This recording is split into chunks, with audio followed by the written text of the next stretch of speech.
Shoulder range of motion. Good news is the lineup for most of these is pretty similar, so if you find it once, you're typically okay. The book says you want to find the acromion process.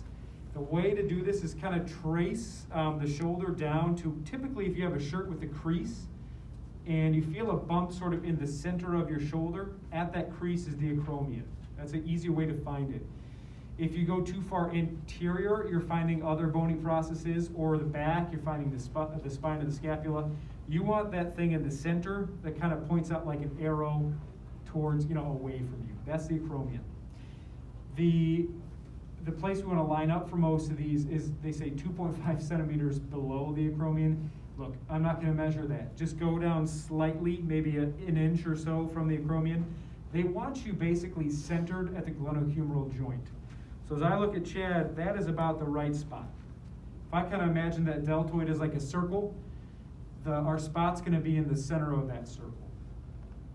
And watch what happens when we do this, because it can be kind of confusing. So that's our axis. That's fairly easy to find. Our stationary arm is going to shoot down towards the ground.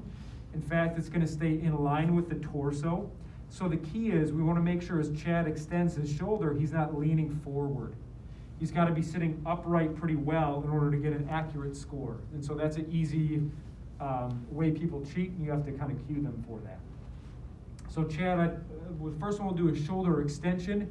Can you please bring your arm back as far as you can? And in doing this, I'm going to have him keep his wrist in neutral. It's hard for you to see, sorry. Yeah, I know, this is tough.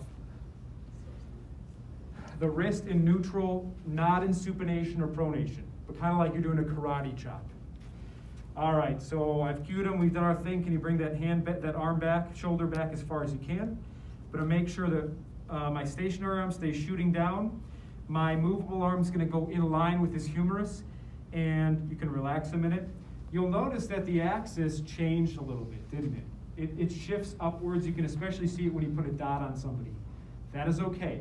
If you look at your book, you're going to see it's like if you shoot an invisible line through them, as long as that axis kind of stays, the goniometer stays in the same spot as where you started, you should be okay. You are not going to be able to follow that yellow dot quite easily because it's going to scrunch up in the shirt and stuff like that. You're imagining you're shooting like an invisible line into the body. Stay through that axis as if you just like had a dowel rod stuck into his joint or whatever. So I've pulled that away. I can now look at it, and we have 56 degrees, which is that's exactly what I got earlier. That's a great measurement for shoulder extension. Shoulder flexion is just as easy, same exact lineup. In the same way that axis is going to kind of shift, go ahead, and if you can, reach your hand towards the ceiling with your wrist in a neutral position. It's hard to keep in the same exact spot, I know, I realize it. Same thing, it has to be in line with the torso shooting down to the ground. Try to keep this in line with the humerus. I'll pull that away. And we've got 140 or so degrees. So you can reset in the middle of this if you get stuck. You can have them do it again. That's perfectly fine. I know it's hard to track with the axis on this one because it shifts. That is okay. Do your best to just keep that in the same spot throughout. As long as you're not like going like this and really just moving the goniometer all wonky, you should be okay. I will turn you around if you don't mind, Chad. Just sorry about that. We're going to do shoulder abduction.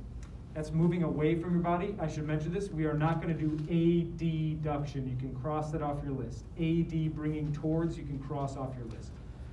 We will do AB, moving away. It's a very functional movement. The book says find the acromion again. So we already have our spot there. And trace it back to the posterior aspect of the shoulder. Your book gives you the option. It says you can either do on the posterior or anterior aspect of the shoulder. The problem with the anterior aspect is for folks who have some soft tissue there. That is a hard and sort of awkward area to test from. And so I find it's a lot easier and less awkward to go from behind the shoulder. So you're going to trace that acromion process to the back. You're kind of just staying in line with the GH joint. If you look at that picture, I'm not quite sure what page it's on, but you look at that picture, Someone tell me what page that is, if you don't mind. The range of motion of abduction. 72, thank you. Yep, you got it. So it says axis is posterior aspect of the midpoint of the GH, so there it is, about right there. If I put a sticker there, that would be perfect too. And again, it's hard because if you put it flush against the person's shoulder, this whole thing is angled. So it's like if you imagine that invisible dowel rod or needle that's digging into Chad's skin right there.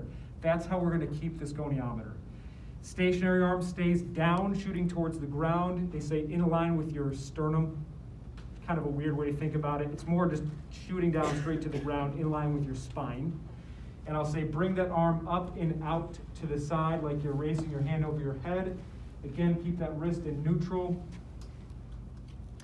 I'm going to trace that, try to stay in line with the humerus. Good news is the axis doesn't change quite as severely here. And I'll get my score, which is about 150